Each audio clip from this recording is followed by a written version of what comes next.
conversation. Oh man, that's what I'm finna do. I'm finna get out. I ain't really trying to argue right now. I'm just trying to get out. No, you want to go tell your family about this, about that. You want to do this. What is the conversation? No, what's the conversation? Don't touch me, bro. What's the conversation? Move, bro. I'm trying to get ready for work, man. Go. Ain't nobody finna come over here and do nothing. Get your hands on me, bro. Stop touching me. Move. Please just stop. Sit there on me, Jay.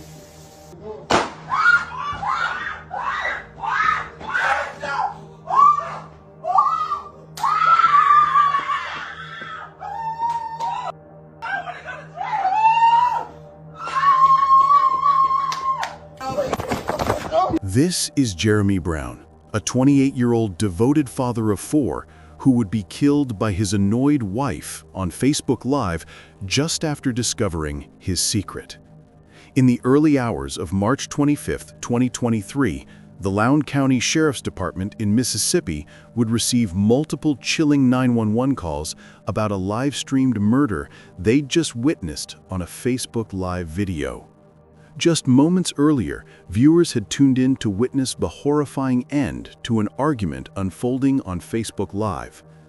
Little did anyone know, this would turn out to be the beginning of an investigation into the tragic death of 28-year-old Jeremy Brown. What was initially thought to be a messy argument quickly escalated to a horrifying tragedy broadcast for the world to see. But what led to this tragic moment? Was it the argument over family, over Jeremy's alleged infidelities, or was there something more beneath the surface? But before he met his death, let me take you back to where their path crossed, and we will uncover 5 red flags that could have protected Jeremy Brown. This is the heartbreaking life and death of Jeremy Brown.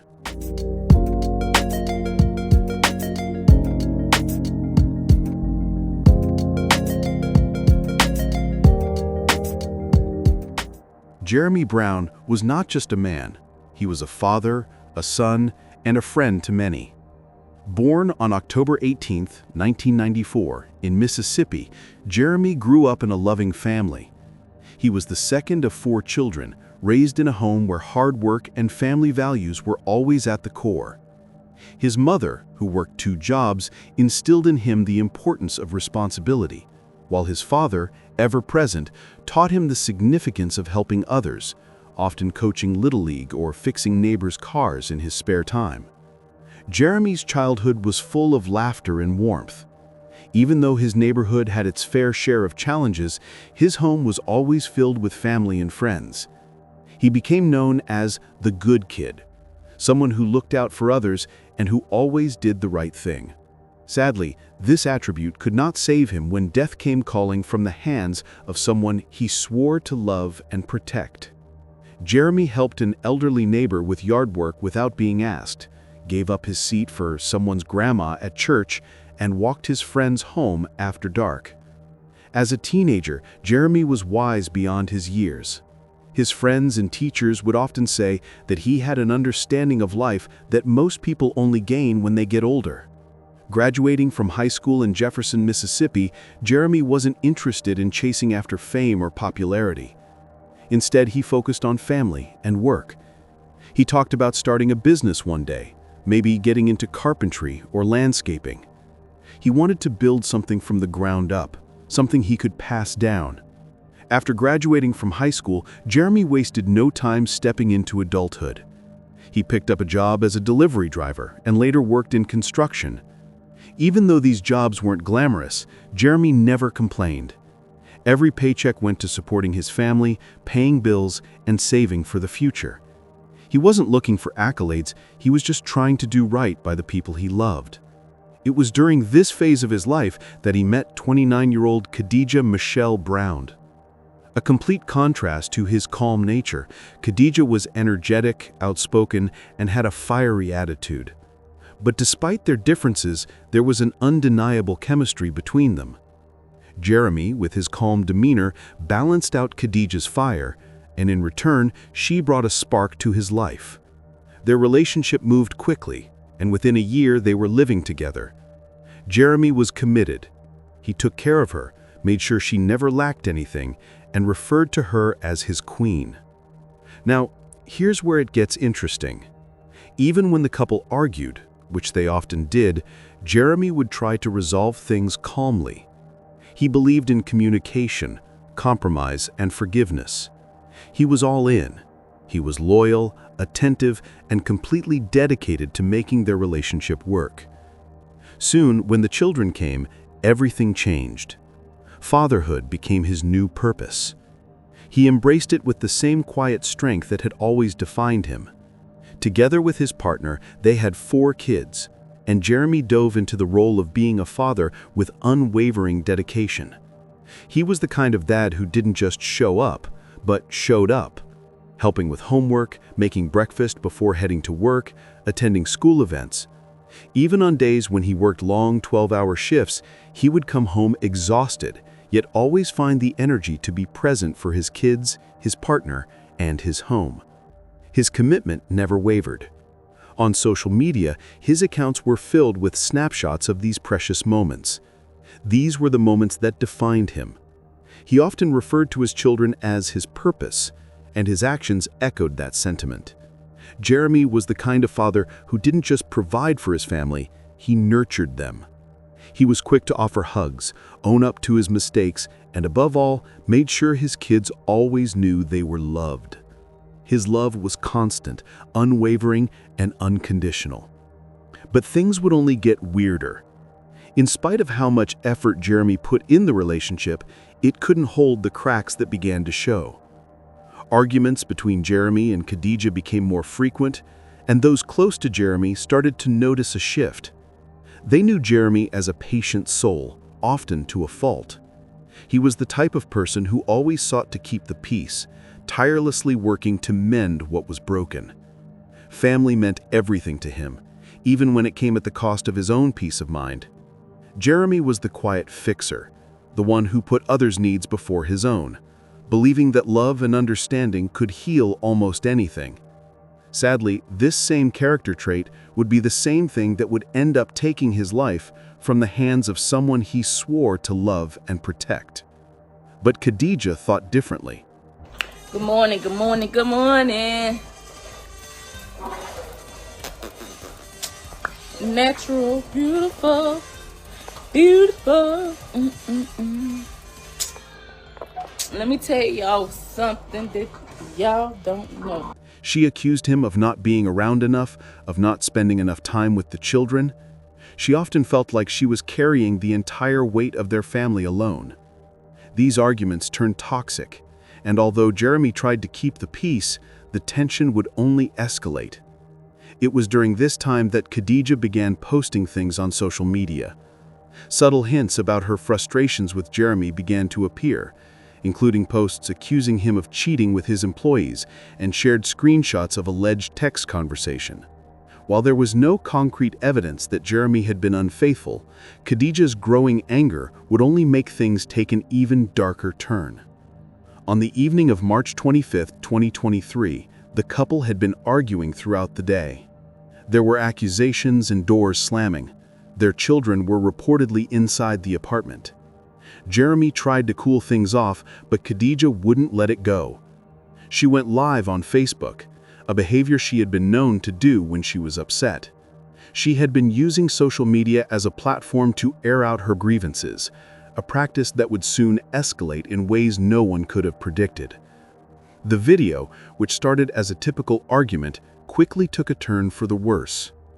Dozens of people tuned in to the live stream that evening, expecting the usual heated exchange. What they didn't realize was that they were about to witness the beginning of something irreversible.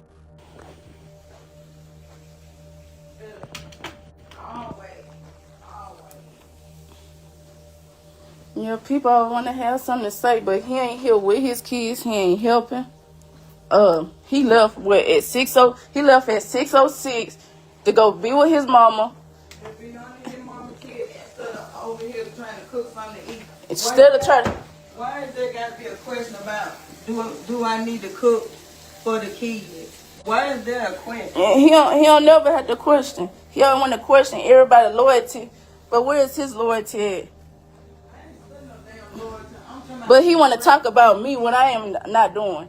He want to talk about me when I'm not doing.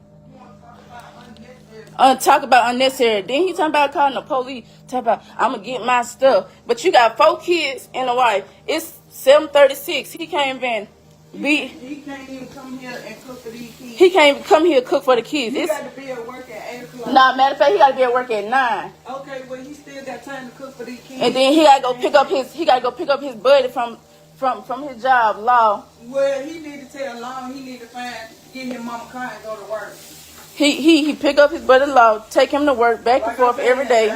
I ain't got nothing to but give then, nobody, helping nobody, but if Law but he can't put gas in both cars. That's what I'm saying. If Law ain't giving him no gas money to go to work, talking about people got stuff. Okay, he wanna put it like that. Okay, I got stuff to do too. I'm over here. I got stuff to do too. I'm over here. I'm over here cooking breakfast. Get out, move. Yeah, what you on the phone with? Uncle, bro, boom. I'm talking about uncle. Shut up.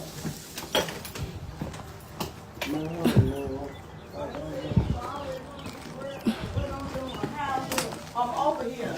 I'm done. No, you ain't trying to get ready for work. Look at him. This is a sad case, y'all. He getting his stuff. Look at that. Sad case. Okay, Jeremy, what is the conversation you want to have? We good. Yeah, and your baby in the room. Conversation you want to have? We good. If I'm, give me my phone, bro. Don't snatch What is the conversation you want to have? What the conversation? Get out my He phone. said, what's the Don't touch conversation? me. Don't touch me. I'll call the police over here. Do not touch me. He said, what's the conversation y'all want to have? Get on me. What's the conversation you want to have? Oh, I'm finna send that over here. She touched me, please. Ain't nobody touching you. I'm gonna send my cousin over here. Do not touch me, Don't bro. call nobody over here. Oh, baby. Tell your daughter to keep her hands on What me. is the Tell your conversation? daughter to keep her hands on me. Jeremy, trying to de-escalate, was heard pleading for peace. But his calm demeanor only seemed to fuel Khadijah's anger. She accused him of trying to leave her, of caring more about other things than his family. Despite Jeremy's attempts to calm the situation, the tension in the room was unbearable. Tell your daughter to keep her hands on me. You the one slap me. You the one slap me. Hit me now. Hit me now. Keep her hands on me. What's up, man? I'm still asking what is the conversation. Oh man, that's what I'm finna do. I'm finna get out. I ain't really trying to argue at all. I'm just trying to get my... Nah, you want to go tell your family about this and about that. You want to do this. I'm trying to leave from over here in peace, man. I ain't trying to argue at all. Ain't nobody... I'm going to take my car key off. Yo, my key. Stop. What is the conversation? Nah, what's the conversation? What's the conversation? Keep your hands on. What's the conversation? Keep your hands on. Don't touch me, bro. What's the conversation? Move, bro. I'm trying to get ready for work. As viewers watched, they could hear the couple shouting at each other. Khadijah's anger was visible, and Jeremy, though clearly exhausted, remained steady, even as the argument became more heated. And then, just as suddenly, the screen went black. Viewers were left hanging in silence. But the tragedy had only just begun. As the screen cut to black, the viewers of the live stream had no idea that they had just witnessed the final moments of Jeremy Brown. What initially seemed like a typical domestic argument had escalated into a tragedy, one that no one could have foreseen. As the screen cut to black, the violence that followed played out in real life, just beyond the reach of the camera lens. How you getting ready for work? What is going on? That's all I'm here. I'm over here doing. Talking about I don't do nothing for the kids. I don't do nothing. I do what I can when I can. Understand. But like I said, don't keep putting me in situations that's not my problem. And then, like I said, this is your family. You supposed to be here helping, taking care of these kids. No, you're not good because you're not here taking care of these kids. He wanna go cop everybody. Keep your hands on me, bro. Don't touch me again. Touch you. Jason, send that over here. We'll make it easy. Send that over here. I'm finna do it just like that. Send that over here. Ain't nobody finna come over here and do nothing. Get your hands on me, bro. Stop touching me. Move. Need to stop. Send that over here, Jason. Ain't nobody coming over here. On me, bro. Sit down. Get your hands on me, bro. Stop touching me, bro. Stop. Don't touch me. I'm gonna kill you. Murder scene, Don't touch me again. Stop. Let go. Touch me. Touch me again. Touch me again. Stop. Touch me again. Ain't nobody finna do Don't go to that. put a gun on Ain't me. nobody finna do nothing. Open the car, police. Stop. You got them. Ain't no- Don't worry about it. Stop. Don't worry about it. Tell me Stop. the truth. Tell me the Stop. truth. Yeah. Tell me the truth. Yeah. Stop. Yeah. Stop. Stop. I'm not open here for this. Mom, gonna keep her I'll hands kill on me, your bro. ass now. Stop. Nobody, I can get out my bed for this. Man, people so Stop. selfish, man. Yo, I lose my shoes, man. Oh, you ain't getting nothing. Everything in the top belong to me. Sit down. Y'all gonna have to stop all this. Cause then y'all wonder why the kids.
Minutes after the live stream ended, the 911 calls flooded in. Neighbors and witnesses, many of whom had been watching the live stream unfold, reported hearing a loud bang followed by frantic screams.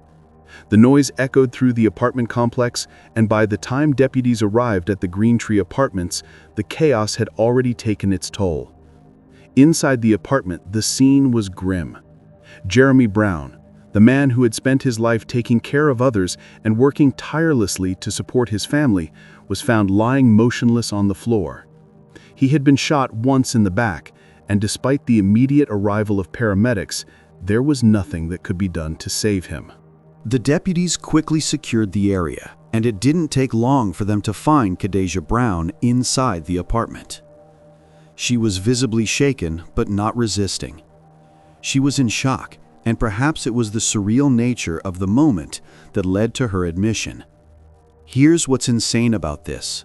Khadijah didn't deny what had happened. She admitted that during the argument, she had grabbed the gun. But her explanation didn't match the physical evidence. There were no signs of struggle. Jeremy had not been holding a weapon, and he wasn't the one being aggressive. In fact, he had his back to her when the fatal shot was fired. According to investigators and the live video, he had been trying to leave, likely attempting to remove himself from the situation and avoid further conflict. But for Khadijah, the situation had already spiraled out of control. The police quickly concluded that this was not a case of self-defense. The lack of any struggle, the fact that Jeremy was unarmed, and the fact that he was attempting to leave all pointed to a tragic and unnecessary loss of life.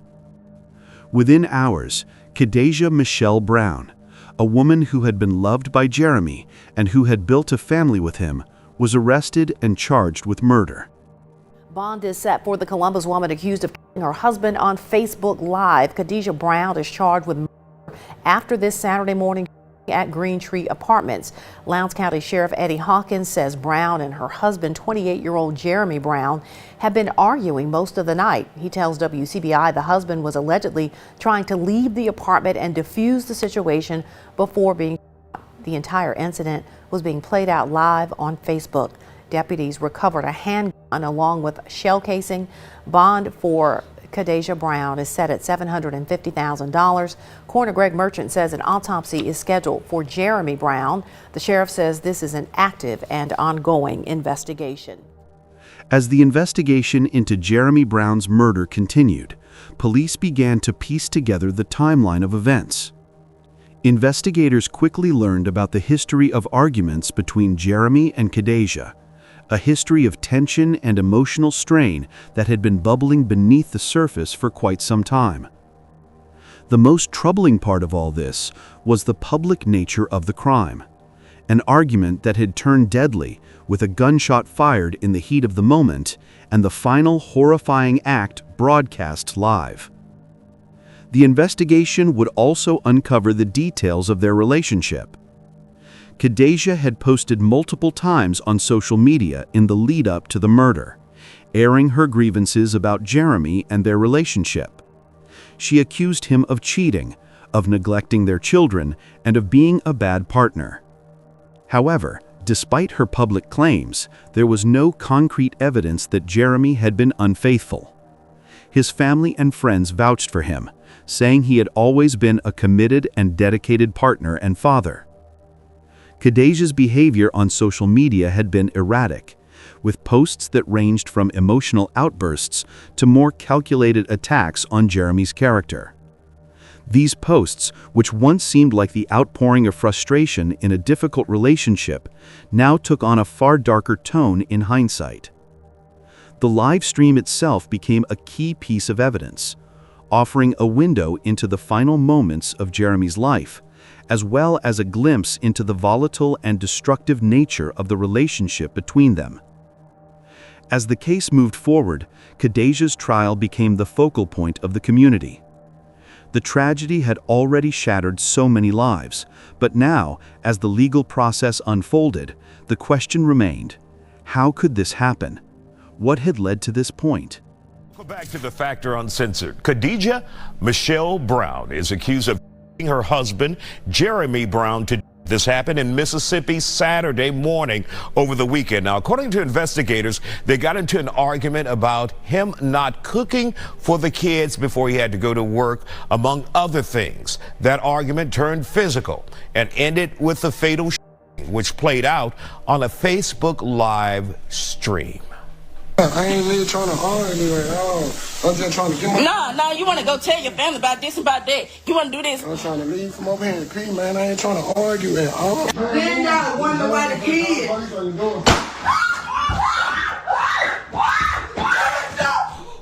A tragic reminder that men are also or could be victims in domestic violence, but we have to watch and see what happens and what plays out in this investigation.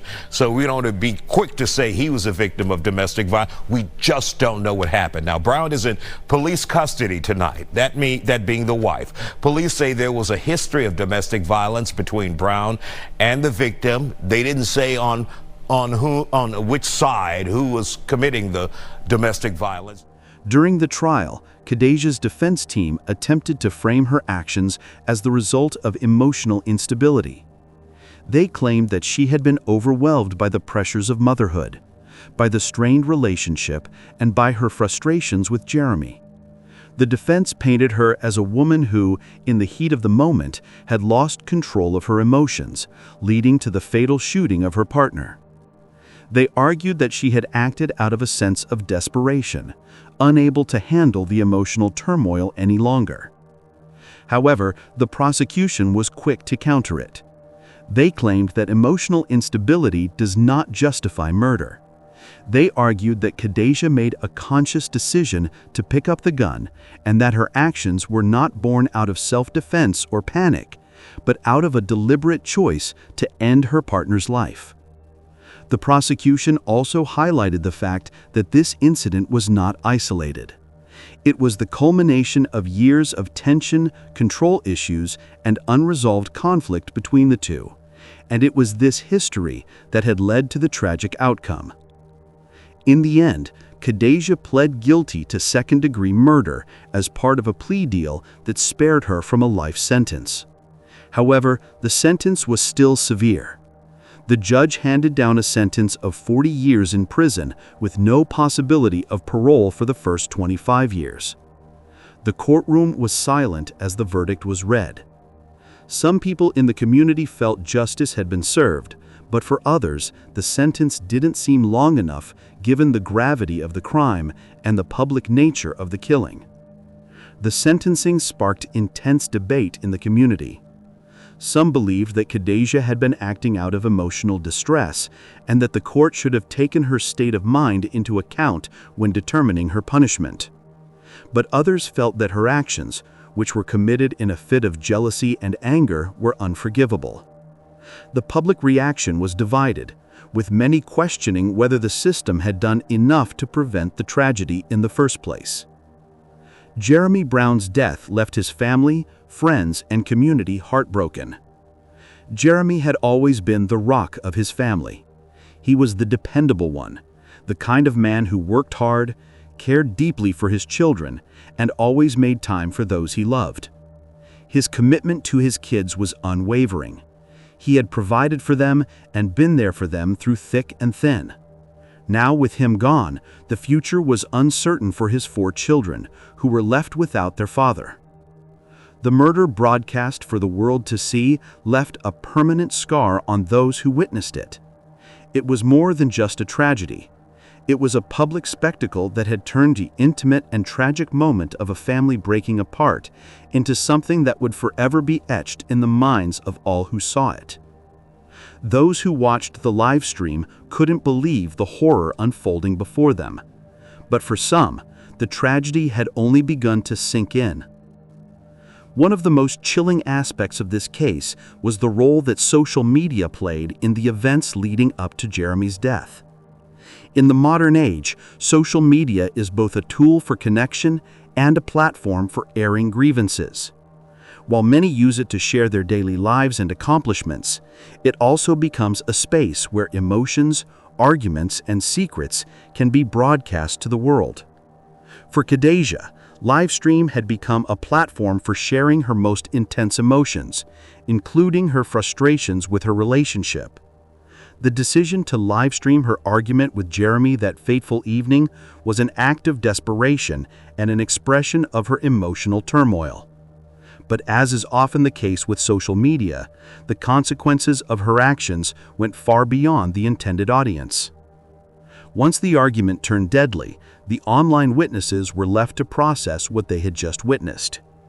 People who had simply tuned in to watch a verbal confrontation found themselves unwittingly witnessing a murder in real time. For those who were watching, the sight of Khadijah's anger, followed by the sudden bang and the screen going black, left an indelible impression. Many witnesses were left in shock, unsure whether what they had seen was real or staged.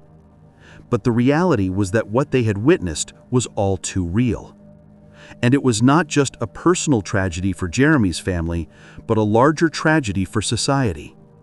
Social media, for all its benefits, has also become a dangerous double-edged sword, with individuals using it to escalate private issues into very public matters.